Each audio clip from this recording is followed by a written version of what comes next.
Have you ever wondered why staying disciplined feels like you're fighting a hidden war inside your own mind?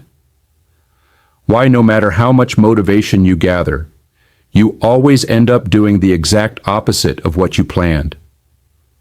What if I told you that your struggle has nothing to do with weakness, laziness, or lack of character, and everything to do with how the human brain was designed? Stay with me, because once you understand this truth, you will never see discipline the same way again.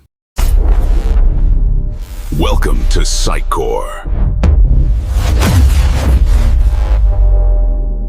And today, you're about to discover why discipline is not something you force. It's something you engineer. Most people grow up believing that a lack of discipline is a personal flaw. They think it's proof that they're weak, unfocused, or simply not built for success. But this idea is completely wrong. Your brain was never built for long-term goals, consistent routines, or strict self-control. That's not a metaphor. It's a biological fact. Your brain evolved for one purpose: survive right now. For millions of years, humans were wired to save energy, grab quick rewards, and avoid unnecessary effort. So when you sit on the couch instead of going to the gym, or open TikTok instead of studying, you're not failing. You're following ancient programming. Your brain doesn't prefer the couch because you're lazy. It prefers the couch because it burns fewer calories. It doesn't choose TikTok because you lack focus. It chooses TikTok because dopamine arrives instantly. And this isn't a flaw. It's biology doing exactly what biology was designed to do. The problem is that modern life demands the opposite. The world now rewards long-term thinking, consistency, and deep focus. You're living in a society built for disciplined supercomputers, while your brain still operates like a comfortable hunter-gatherer. And this creates internal conflict. You want growth. Your brain wants ease. You want progress. Your brain wants safety. You want change. Your brain wants comfort. And every time you try to force discipline through raw willpower, you're attempting to overpower millions of years of evolution with motivational quotes. And of course, it doesn't work. At least not for long. James Clear, author of Atomic Habits, revealed a crucial truth.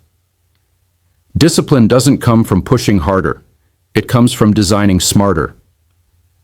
The people you think are highly disciplined are not stronger than you. They are not more determined than you. They simply live in environments that make the right choices automatic and the wrong choices difficult. They don't overpower the brain. They outsmart it.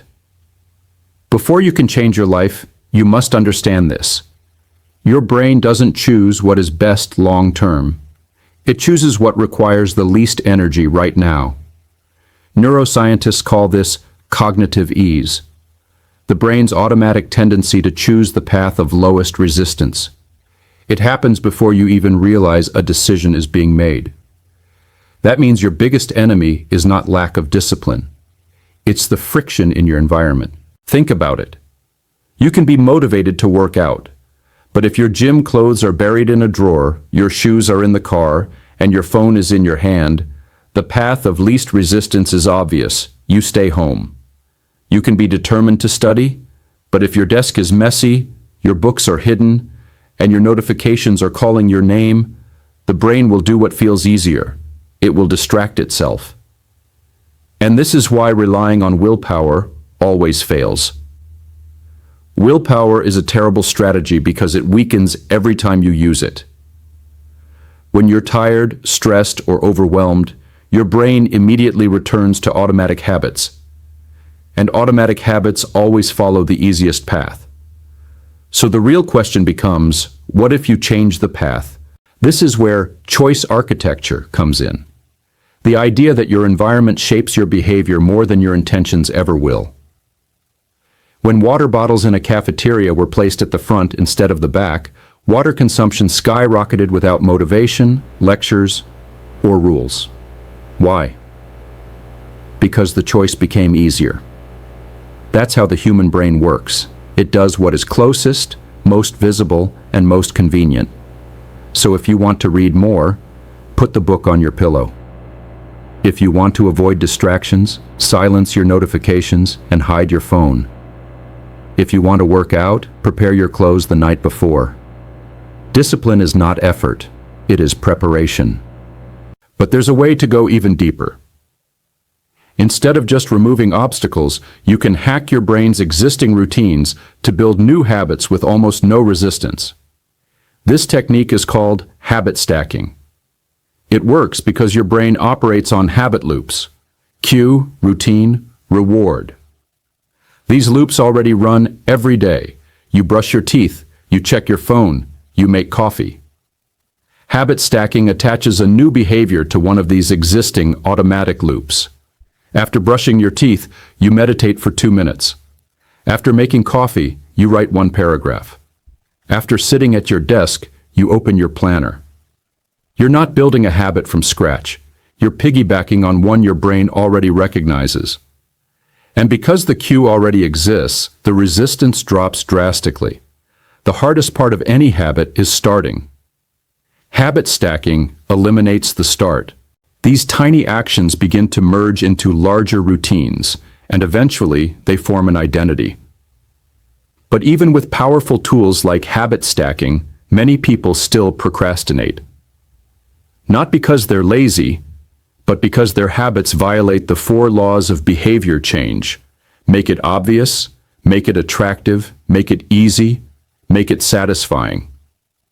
If your habit is hidden, unpleasant, complicated, or unrewarding, your brain rejects it every single time. But the moment a habit is visible, simple, enjoyable, and rewarding, the brain says yes automatically. Studying for 1 hour feels overwhelming. Studying for 5 minutes feels easy. Reading a whole book feels heavy. Reading 1 page feels effortless. Writing an article feels intimidating. Writing 2 sentences feels doable. When you lower the barrier to entry, you eliminate the trap of procrastination. Your brain is not fighting you anymore. It's cooperating. But there's one myth we need to destroy. You don't need to enjoy discipline to become disciplined. You don't have to love waking up early, going to the gym, or sitting down to work. You just need to make these actions unavoidable. People who seem naturally disciplined aren't powered by motivation. They are powered by systems that carry them even on the days they don't feel like it. Think of someone who runs every morning. Most days they don't feel like running. But their clothes are ready, their alarm is away from the bed, their playlist starts immediately, and a friend is waiting outside. They have created a system where running is easier than skipping. That's the secret. Discipline is not emotional. It is structural. In the world of motivation, your mood controls your actions. In the world of systems, your actions happen regardless of your mood. Your life will be shaped not by what you hope to achieve, but by what you repeatedly do. And what you repeatedly do is shaped by who you believe you are. Identity is the final and most powerful layer. You will never maintain habits that contradict your identity. If you see yourself as someone who always quits, you will quit. If you see yourself as someone who is inconsistent, you will remain inconsistent. But the moment you begin to say, I am the kind of person who trains, I am the kind of person who reads, I am the kind of person who does hard things, everything changes. Every small action becomes a vote for the kind of person you're becoming. Every repetition reinforces the new identity. And once identity shifts, behavior follows automatically. Discipline is not the goal.